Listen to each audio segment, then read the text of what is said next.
స్తోత్రం తండ్రి, పరిశుద్ధమైన దేవా, నీకు వందనాలు. వాక్యంలో వెళ్తున్నా మాతో మాట్లాడు. నాకు కనిపించము, అందరికీ కనిపించము. నాతో మాట్లాడము, అందరితో మాట్లాడమని యేసు నామంలో ప్రార్థిస్తున్నాను తండ్రి. ఆమెన్. మంచిది. దేవుని బిడ్డలకి నా హృదయపూర్వక వందనాలు. మనం ఈరోజు కొద్దిసేపు వాక్యం చూసుకొని మనం ఈ ప్రేయర్ ముగించుకుందాం. ఈరోజు మనతో పాటు రేణుక టీచర్ గారు వచ్చారు. వారి పట్ల దేవుని చిత్తం ఉన్నది. సిస్టర్ మా ప్రేయర్ గ్రూప్లో రావటం చాలా సంతోషంగా ఉంది. దేవుడు మిమ్మల్ని దీవించును గాక. మీకోసం మేము అనుదినం ప్రార్థన చేస్తున్నాము. దేవుడు అన్ని విధాలుగా మీకు సాయం చేస్తాడు. రైట్, మనం కొద్దిసేపు వాక్యం చూసుకుందాం. మత్తయి సువార్త 7వ అధ్యాయం 7వ వచనం. మత్తయి సువార్త 7వ అధ్యాయం. జీసస్ 7వ వచనం. అడుగుడి మీకు ఇయ్యబడును, వెతుకుడి మీకు దొరుకును, తట్టుడి మీకు తీయబడును. చాలు. ఇక్కడ మనం చూస్తే దేవుడు మనకు ఒక పెద్ద వరం ఇస్తున్నాడు. ఆ వరం ఏంటంటే, మీరు అడగండి నేను ఇస్తా అంటున్నాడు. 8వ వచనంలో ఏముంటుందంటే, అడుగు ప్రతివాడును పొందును. ఏం పొందుతాడు అంటే, నువ్వు ఏది అడిగినావో అది పొందుతాడు. హల్లెలూయా. చాలా ప్రాముఖ్యమైన విషయం. ఇక్కడ బాగా అర్థం చేసుకోవాల్సిన విషయం ఏంటంటే, మనం అడిగే దాని మీద మన క్లారిటీ ఉండాలి. తర్వాత మనం దేనికోసం అడుగుతున్నాం అన్నది కూడా ఇంపార్టెంట్. ఈరోజు ఈ వాక్యము నా జీవితంలో దేవుడు నెరవేర్చింది, చాలాసార్లు నెరవేర్చింది. ప్రతి వ్యక్తికి కూడా లైఫ్లో మ్యారేజ్ అనేది, తర్వాత పిల్లలు పుట్టడం అనేది లైఫ్లో చాలా పెద్ద పార్ట్ అన్నమాట. ప్రతి వ్యక్తి కూడా మ్యాక్సిమం అందులో వెళ్ళాల్సి వస్తుంది. మ్యారేజ్ అవ్వటము, తర్వాత పిల్లలు పుట్టడం చాలా ప్రాముఖ్యమైన విషయం. అయితే దేవుని ప్రియమైన వారలారా, ఇక్కడ బాగా అర్థం చేసుకోవాల్సిన విషయం ఏంటంటే, నేను మీ అందరికీ తెలుసు, మ్యారేజ్కి కాకముందే సేవలో వచ్చేసినాను. మన సేవ చాలా టఫ్ ఉంటుంది. మన దగ్గర పామూరు సుమతక్క అని చెప్పి ఒక ఆమె వస్తుంది. ఇప్పుడు ఆమె 10 ఏళ్ల నుంచి తెలుసు, పెళ్లి కాకముందు నుంచి కూడా తెలుసు. మొన్న ఆమెకు ఒక కళ వచ్చింది. ఆ కళలో ఎవరో చెప్తురంట, నా గురించి చెప్తురంట. ఆయన సైకిల్ లేకుండా సేవ చేసిండు, పైసలు లేకుండా సేవ చేసిండు, ఏం ఆశించకుండా. నేను ఆమెకి ఎంత పెద్దగా ఏం చెప్పలేదు. మొత్తం ఆమె చెప్తుంది. నా మొదటి దినాలన్నీ జ్ఞాపకం చేసింది ఆమె. ఒక కళ వచ్చింది. ఆ కళలో ఎవరో చెప్తురు ఈమెకి. ఆ కళ విన్న మారిందనమాట చాలా. అరే అవును, నేను ఒకప్పుడు మంచి సేవ చేసి పడిపోయినాను, మళ్ళా సేవలో నిలబడాలి అని. హల్లెలూయా. అయితే మ్యారేజ్ చేసుకుంటే నా పరిస్థితి ఏంది? బిఫోర్ మ్యారేజ్ చాలామంది నాకు మంచి హోటల్లో పిలిచి మంచి భోజనం పెట్టి, మా భార్య మారతలేదు, మా భార్య ఇట్లా చేసింది అట్లా చేసింది అని చాలామంది చెప్పేటోళ్ళు. వైన్ షాప్లో కూడా పిలిచి వాళ్ళు మందు తాగుతూ చెప్పేటోళ్ళు. అక్కడంతా ఆమ్లెట్ తినేటోళ్ళు, వైన్ షాప్స్ కూడా వెళ్ళటం జరిగింది. అయితే వాళ్ళందరూ చెప్పేటోళ్ళు, మా భార్య ఇట్లా బ్రదర్, చాలా టెన్షన్ పడుతున్నాను, మా అత్తగారు ఇట్లా, మా బామ్మర్ది ఇట్లా, ఏం చేద్దామని. అప్పుడు నాకు ఇంకా మ్యారేజ్ కాలే. అప్పుడు నేను ప్రార్థన చేసుకుంటూ వచ్చిన, అమ్మో వీళ్ళ పరిస్థితి ఇట్లా ఉంది, మరి మ్యారేజ్ ఎట్లా, మ్యారేజ్ చేసుకోవాలన్నా వద్దా, ఎట్లయినా చేసుకోవాలి సేవలో. దేవుణ్ణి అడిగినప్పుడు నువ్వు చేసుకోవాలని చెప్పిండు. మరి ఎవరిని చేసుకోవాలని అడిగినాను. ప్రార్థనలు పెట్టు అని చెప్పాడు. తర్వాత ప్రార్థన చేయటం మొదలుపెట్టినాం. ప్రభా హైట్ ఇంత ఉండాలా, కలర్ ఇంత ఉండాలా. నా హైట్ 5'6" అన్నమాట. 5'6" ఉంటుంది. మా మదర్ హైటు 5'2" ఉంటుంది, 5.2. నేను మ్యారేజ్ చేసుకున్న అమ్మాయి కూడా 5.2 ఉండాలి.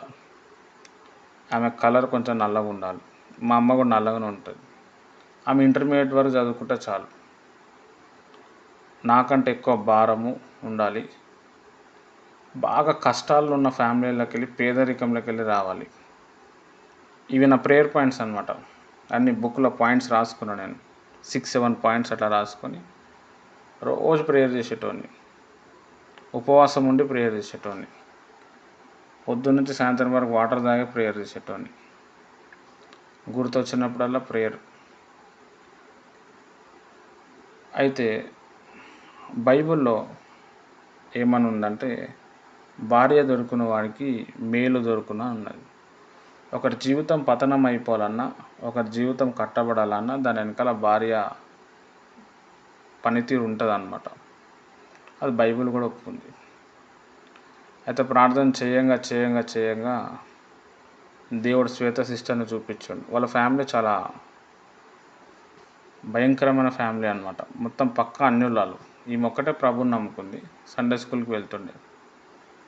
నేను వీళ్ళ ఏరియాలో వచ్చి ప్రార్థన చేస్తే నాతో పాటు వచ్చేది ఈమె ప్రేయర్కి. ఎవరైనా ప్రాబ్లమ్స్ ఉన్న వాళ్ళని తీసుకొని పోతుండే. అట్లా బాగా ప్రార్థన చేసినాము. దేవుడు ఈమెను చేసుకోమని చెప్పిండు. నేను ఫస్ట్ కన్ఫర్మేషన్ అడిగిన. ఒక 4, 5 కన్ఫర్మేషన్స్ ఇచ్చిండు. అసలు ఈమె పరిచయం కాకముందు ఒక కన్ఫర్మేషన్ చెప్పిండు. ఏమని చెప్పిండంటే, ఆమె వివాహానికి వాళ్ళ ఇంటికి నీ డేట్ ఆఫ్ బర్త్కి, నువ్వు పుట్టిన తారీఖుకి వాళ్ళ ఇంటికి ఒక లింక్ ఉంటుందని చెప్పిండు.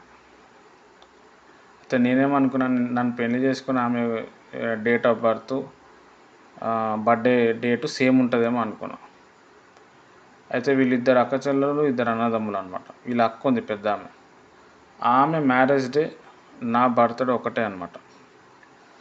జూలై 8వ తారీఖు వాళ్ళది మ్యారేజ్ డే. 2008, 2009లో అయింది. అది తెలియదు నాకు. మ్యారేజ్ ప్రపోజల్ వాళ్ళ దగ్గరికి వెళ్ళిన తర్వాత వాళ్ళ అమ్మ వాళ్ళు ఫస్ట్ ఫుల్ సంతోషపడ్డారు. తర్వాత వదిలేసారు. ఆయనకి ఇల్లు లేదు, చర్చి లేదు, సేవ అని చెప్పి తిరుగుతాడు ఎట్లా అని. తర్వాత ఈ సుమతక్క అని చెప్పినా కదా, ఆమె అప్పటికి సేవ చేస్తుంది ఒంగోలులో. ఆమె ప్రార్థన చేసి చెప్పింది. క్యాన్సిల్ అయిపోయింది మ్యారేజ్, అంతా ఓకే అయిపోయి. క్యాన్సిల్ అయిపోయినప్పుడు నేను ఒకటి రమ్యక్కకు ఫోన్ చేసినాను, తర్వాత ఈ సుమతక్కకు ఫోన్ చేసినాను. అప్పటికి వీళ్ళు సేవలో ఉన్నారు. ఆ సుమతక్క ప్రవచనం చెప్పింది, నీకు ఆమెతో వివాహం జరుగుతుందని చెప్పి. మళ్ళీ ఆమెకు దేవుడు దర్శనంలో చూపించాడు. వాళ్ళ నాన్నగారు ఈమెని నా చేతిలో పెడుతున్నట్టు.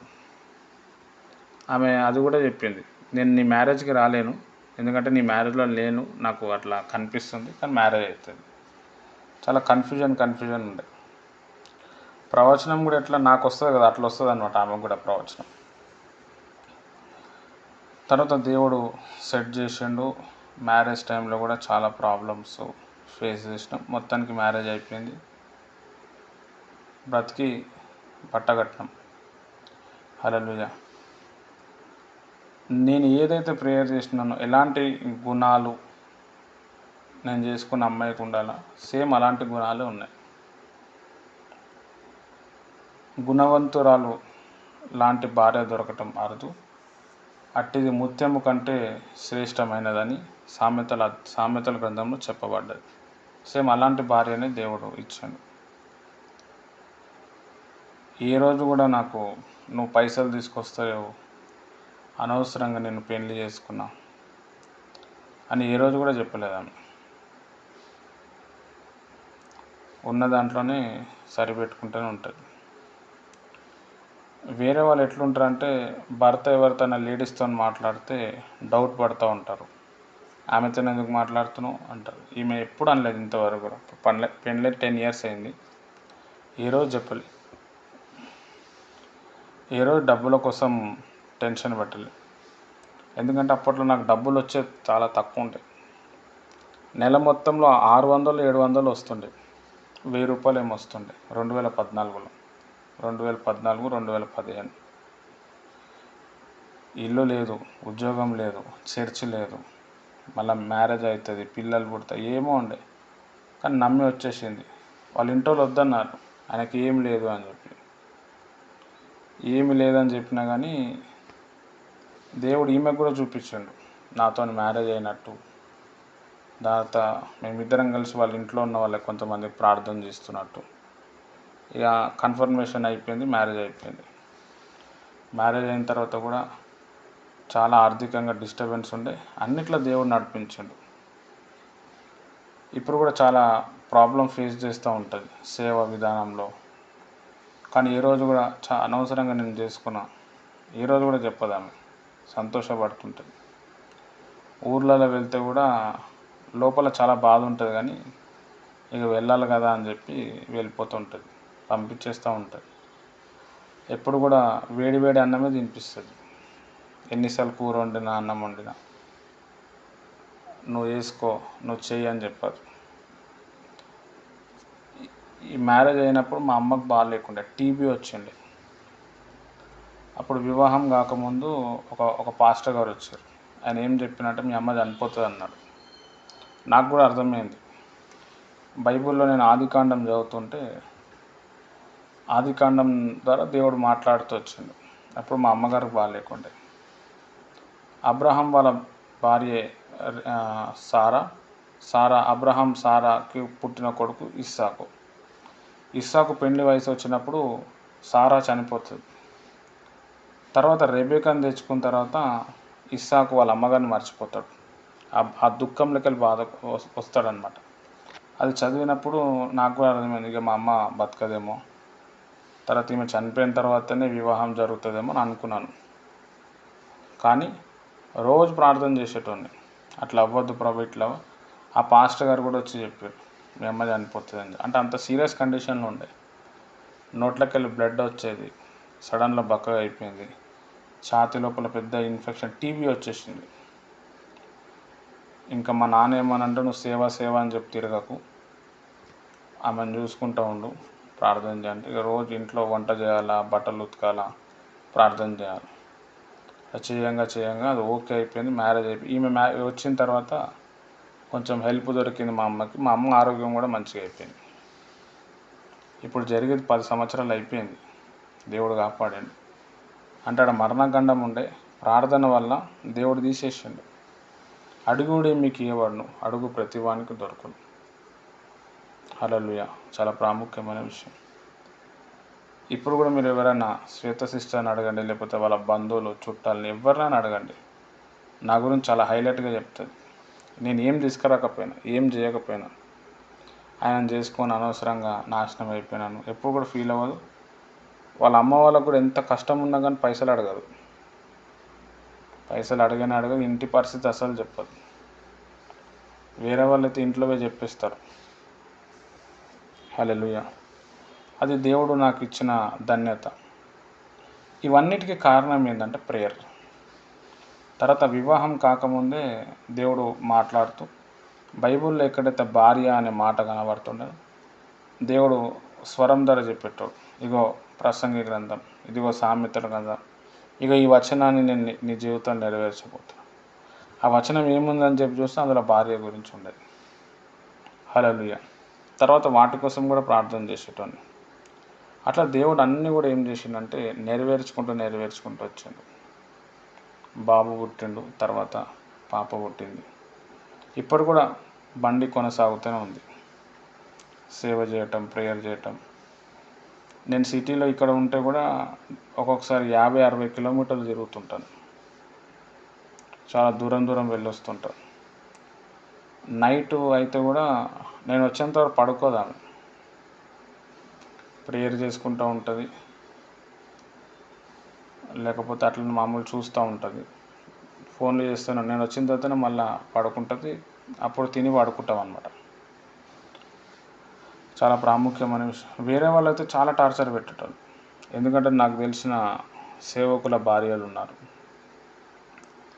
ఇంత ఫుల్ ఫ్లెడ్జ్డ్గా మనం సేవ చేయలేం. మధ్యలో ఫోన్స్ వస్తుంటాయి 12 గంటలకి, 1 గంటకి, 2 గంటలకి. మళ్ళీ ఒకవేళ నేను లేకపోతే కూడా వీళ్ళు పలానా వాళ్ళు ఫోన్ చేశారు, నువ్వు మాట్లాడని చెప్పి మళ్ళీ గుర్తు చేస్తుంది అనమాట. ఇప్పుడు మీలో చాలామందికి ఒక డౌట్ ఉంటుంది, శాంసంగ్ బ్రదర్కి ఫోన్ చేస్తుంటే సిస్టర్ ఏమనుకుంటుంది, ఏమనుకోదు ఆమెకు అసలు ఆ ఫీలింగే ఉండదు. నా భవిష్యత్తు ఇట్లా ఉంటుంది కాబట్టి దేవుడు ఏమని చెప్తే నేను ఓకే అని చెప్పి ఈమె దాన్ని బేర్ చేయగలుగుతుంది అని చెప్పి నేను ముందుకు వచ్చిన అనమాట. ఇవన్నీ కూడా ఎలా జరిగినాయి అంటే ఓన్లీ త్రూ ప్రేయర్స్. హల్లెలూయా. చాలా ప్రాముఖ్యమైన విషయం. మనం ఏదైనా ఒక పెద్ద విషయం చేయకముందు ఫస్ట్ ప్రార్థనలో కనిపెట్టాలి. ప్రార్థన అనే విత్తనం వేయాలి. తర్వాత ఆ ప్రార్థన అనే విత్తనమే ముందుకు తీసుకుపోతుంది. చాలామంది క్రైస్తవులు ఏం చేస్తారంటే ప్రార్థన చేయండి అని చెప్తారు, వీళ్ళు చేయరనమాట. అవతల వ్యక్తి ఎంతమంది ప్రార్థన చేసినా నీవు చేసే ప్రార్థనకి ఎక్కువ ఫలితం ఉంటుంది. అవతల వ్యక్తి ఎంతమంది అయినా చేయండి, ఎంతమంది దైవజనులైనా చెప్పించుకోండి. ఇప్పుడు ఎంతోమంది అన్నం తింటే కాదు, నువ్వు తింటేనే బలం వస్తుంది. హల్లెలూయా. నువ్వు తాగుతూనే నువ్వు ఏదైనా చేస్తే నీకే రెస్పాండ్ అవుతుంది. చాలా ప్రాముఖ్యమైన విషయం. కాబట్టి దేవుని ప్రియమైన వారలారా, ఈ విషయాలు బాగా అర్థం చేసుకోవాలి. అడుగు ప్రతివాడికి దొరుకును. కాబట్టి మీరు ఒక మంచి ప్లాన్ చేసుకొని మొదట్లోకెళ్ళి ఆ ప్లాన్స్ గురించి ప్రేయర్ చేసుకుంటుండాలి. ప్రభా 5 సంవత్సరాల తర్వాత నా భవిష్యత్తు ఇట్లుండాలి, నాకు ఇంత డబ్బు రావాలి,